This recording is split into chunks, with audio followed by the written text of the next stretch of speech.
Hello, Water Witches and Water Priestesses. Thank you so much for joining me in this video today. My name is Annwyn Avalon, and I am a working Water Priestess and Witch and author of the book Water Witchcraft, Magic and Lore from the Celtic Tradition, as well as numerous articles for the Magical Times and Patheos, and I have been published in other books as well. So today what I would like to talk to you about is I hope you'll enjoy listening a fun topic of, are you a water witch or are you a water priestess? Why not both? So a tiny bit of background. Many years ago when I first started my training, when I first started my path, which was 15 to 20 years ago, something like that, things were not accessible. We didn't have like this wonderful access to Instagram or hashtag this or hashtag that. There were very few occult websites. There were very few priestess websites. Much of the knowledge was still hidden. And it wasn't hidden because it was being hidden from us on purpose, like we're keeping you out. But it was being hidden because at this particular time, it was still dangerous to practice publicly. Just as far back as 1990, there were still crazy things happening where CPS was coming and taking children away, and like all sorts of crazy stuff if you were practicing magic or if you were practicing any type of the occult arts. And so in my own path, I found the avenue into magical learning through the back of a magazine. A clothes catalog had a tiny little advertisement for an occult shop. And I clicked on it and there was a link that said books. And I started reading through this list of books and ordered a stack. And that's how we had access many years ago. Now there's so much like really amazing stuff on the bookshelves. There's so many good websites. There's so many good magical practitioners that are out of the closet. It's safe for us to practice for the most part.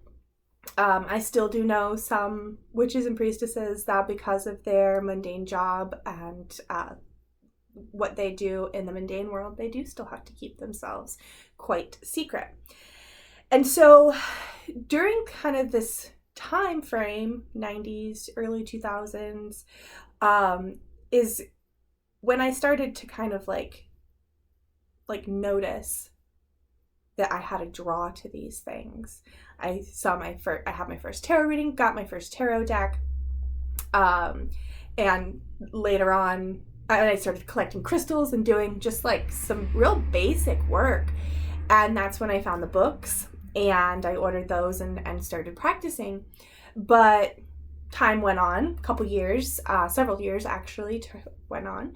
And I ended up living in North Carolina where I worked with a wonderful couple. And they trained and initiated me into Wicca. And while I don't necessarily consider myself to be Wiccan, I consider myself to be a water priestess and water witch who practices the ancient Celtic paths. Wicca is it parallels a lot of my practice because the Wiccan practices often bring in a lot of the Celtic and Norse religions and ancient practices. So I went through my year and a day, and I was initiated. And ritual initiation is like a big deal. It's not easy. It's a test. You can fail. I can't talk about it, but I can say that you can go read books about it and you can see what it's about. And I may or may not have been through that.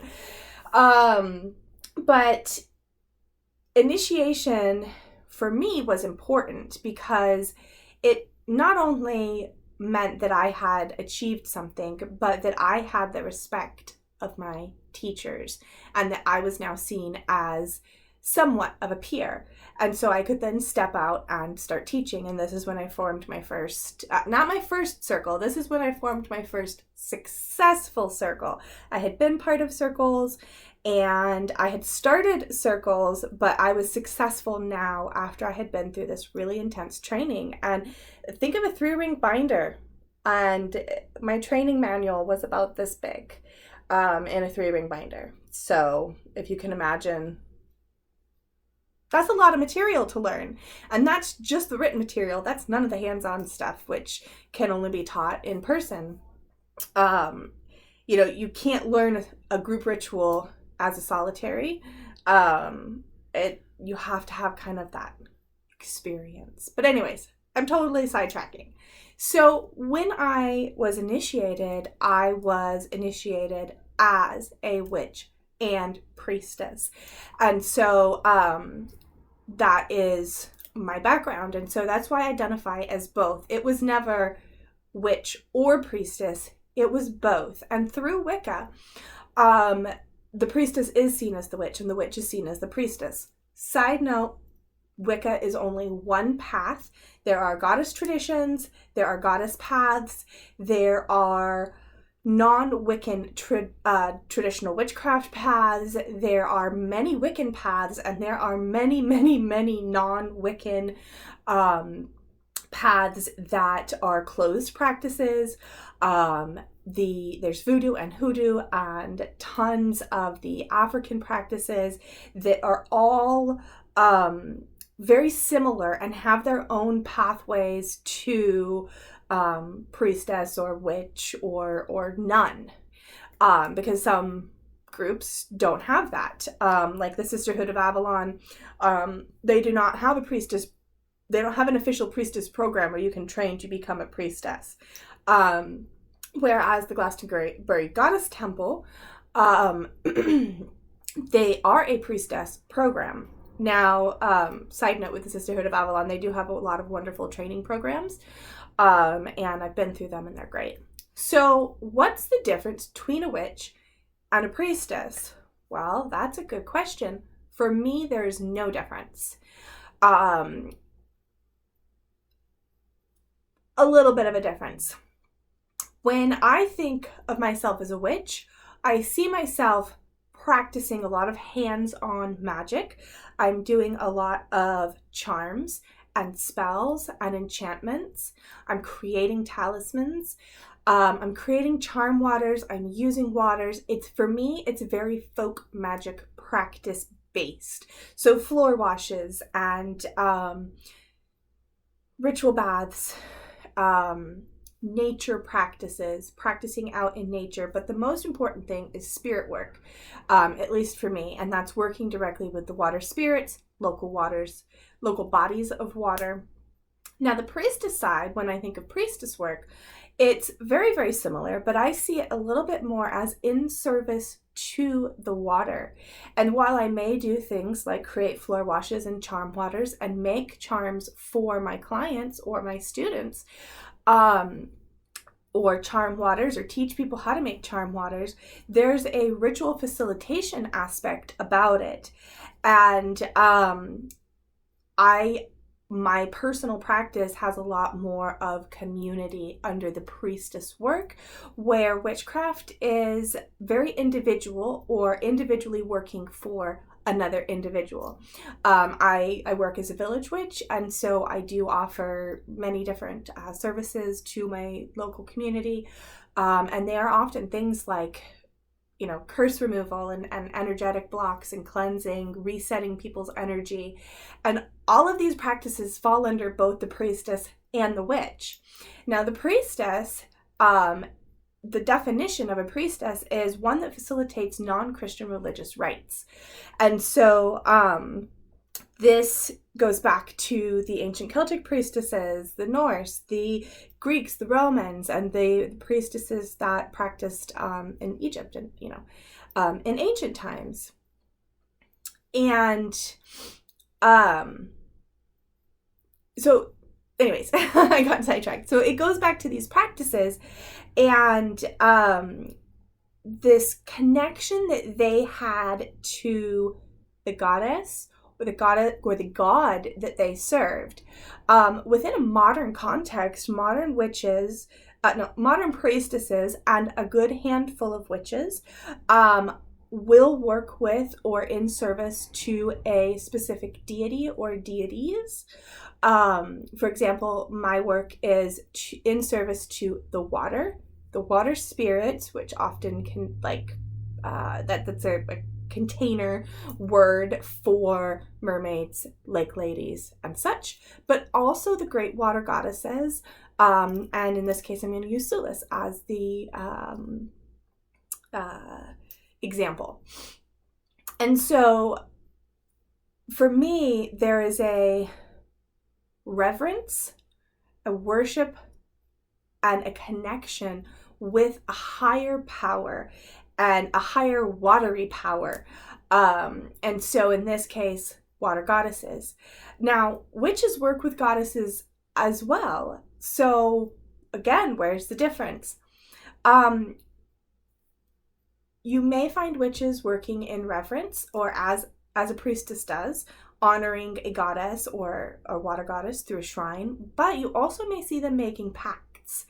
I will do this work for you, but my client Johnny needs healing on his toe. Or I petition this goddess for my student Sally, who is has chronic headaches, and asking for healing there. So the witch often deals with my cat was trying to break in. The witch often deals with the spirit work and these pacts and these bargains, where the priestess is often leading the ritual, often facilitating healing, and a witch can work for healing as well. So you see, there's a very little difference between what the witch is and what the priestess is. And you might say, well, what about, witches? They can be like, ooh, into black magic.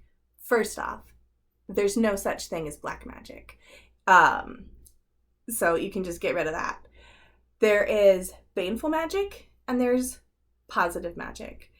And it has everything to do with the caster. You can be a perfect light-working priestess and throw the evil eye gaze at somebody because you're jealous or you think that you deserve notoriety for something that someone else got or whatever. And you can act banefully by casting that evil glare. And so it has nothing to do with witches practice black magic and priestesses practice white magic. No such thing as black and white magic. Witches and their intent make the magic baneful or positive. Priestesses and the intent make the magic or ritual baneful or positive. It has to do with the intent. And we all have darkness within us, and we all have light within us, and we all have the capability of casting in a malicious way. The important part is do you have the wisdom? Do you have the backing of the water and the water spirits to cast this way? And for the most part, you're going to get probably no, with certain exceptions, which is a whole nother video. So going back a little bit into history, we see that there are witches and priestesses oftentimes throughout history in conjunction. We don't, for example, the Witch of Endor, which is in the Christian Bible, she was a necromancer. And so she raised spirits from the dead. But we also know at that same time that there were other priestesses working in temples. And so we can see witches and priestesses living and working in conjunction within their communities. Now, kind of going into the Celtic and the Norse realms, this is when things kind of blur a little bit between the witch and the priestess. And the Norse vulva is the example that I'm going to use. She was a seer. she was the mouthpiece, a diviner of the gods. And so she became this mouthpiece, much like the Delphic oracle. But she was seen as a witch. So what's the difference? Why do we call the Norse vulva, or witch, seeress, a witch? And why do we call the Delphic oracles priestesses? Does it have to do with the temple? Does it have to do with the culture? When we go over into the Celtic lands, we know that there were Celtic priestesses. They're documented in letters from the Romans back to Caesar, in burials, in many different ways. And we know that with the dying out of the Druids and the Romans and Christians occupying the Celtic lands, that the Celtic priestesses did fall away and were lost to time. But here's an interesting thing that happens. Are things really lost?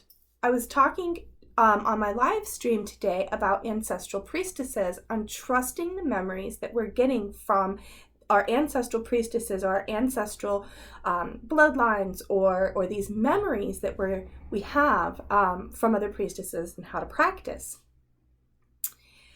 And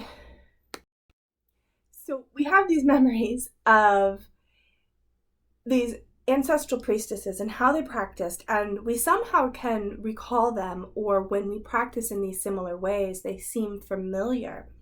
And so a lot of these magical practices, which are rooted in nature, spirituality, and religions, never were really lost, because the knowledge was taken into the land and into the spirit of the people, the spirit that the energy that is around these ancient lands. And what happens is it's not necessarily completely lost. The Druids, of course, were in oral traditions, and things were passed down by word of mouth. So what we start to see a couple hundred years later is, well, maybe not even that long, is the emergence of magic and folk magic practices. And we find a lot of them centered around sacred sites that were sacred to these people's ancestors, the Celts. So I'm talking about like something recorded in the 1600s, that, you know, this old folk charm that was recorded in the 1600s, but it's centered around a sacred well that has been there for a couple thousand years. And we know that there's been activity around it. And so not this kind of knowledge was not lost, and we see the kind of revival of the European priestess practices carried on through the wise woman craft, through the craft of the witch. Now, this is not a universal statement, so, you know, this didn't necessarily happen in this region or that region or China or Africa. You know, they have their different pathways. This is just specific, like, European pathways. And so we did have these ancient priestesses, but the knowledge was then passed on orally through tradition, and we find remnants in these folk practices and the practices of the wise woman.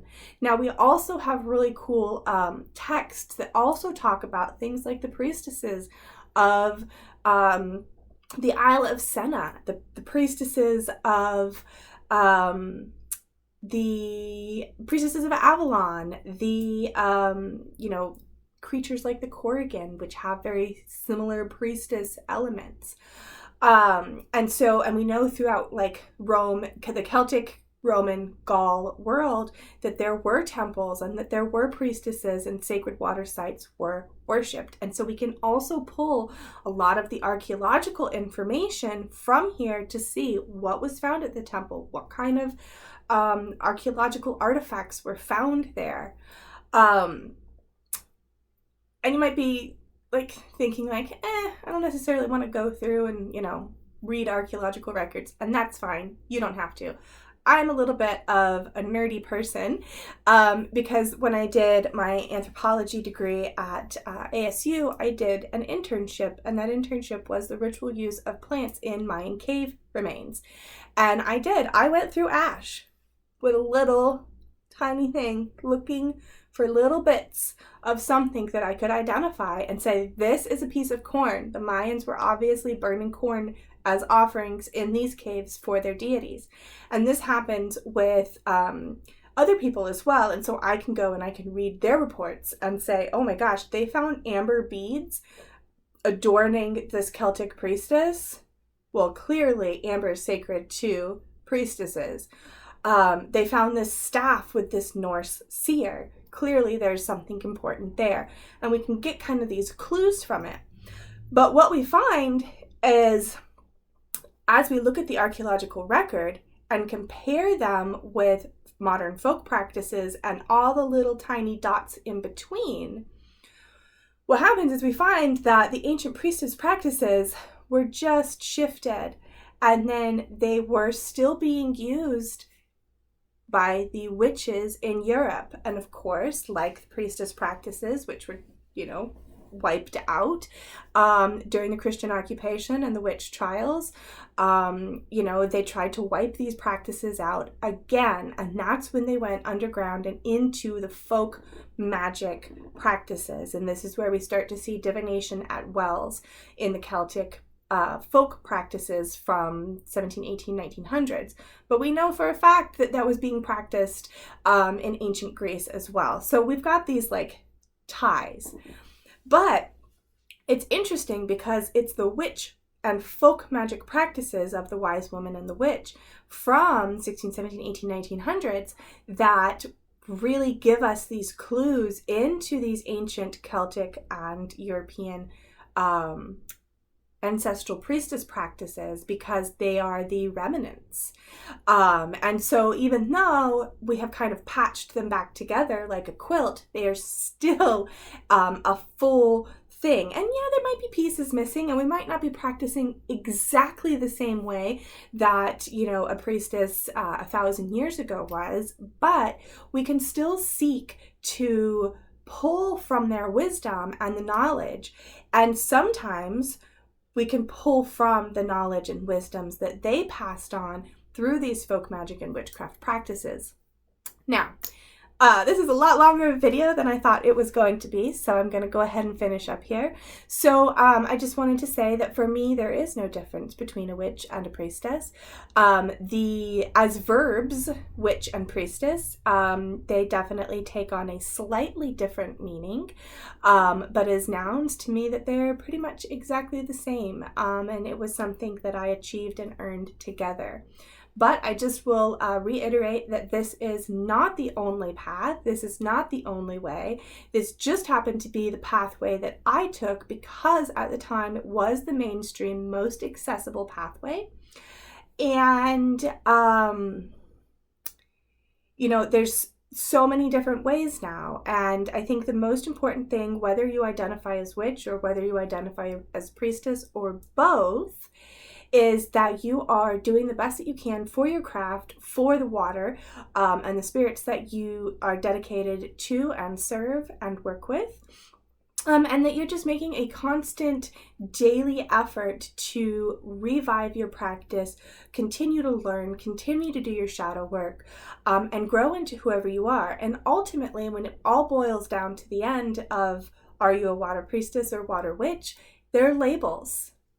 If you're using them as, as nouns, they're labels. She's a water witch, or I guess adjectives in that particular case, or she's a water priestess. But for me, like I said before, as a verb, water priestessing does take on a path of service to the water goddesses, water, and my community, whereas water witch practicing and witchcraft practices take on a little bit more folk magic and and village witchery, a little bit more individual practice and work. But that's just me.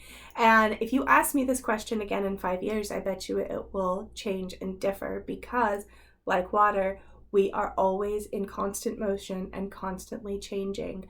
So really, when it boils down to it, it doesn't matter if you identify as a priestess or a witch. What matters is that you're serving the water. And thank you so much for doing so. It's in so much need right now, and it is crying out to be heard. And so many of you are answering the call, and so important. Thank you so much.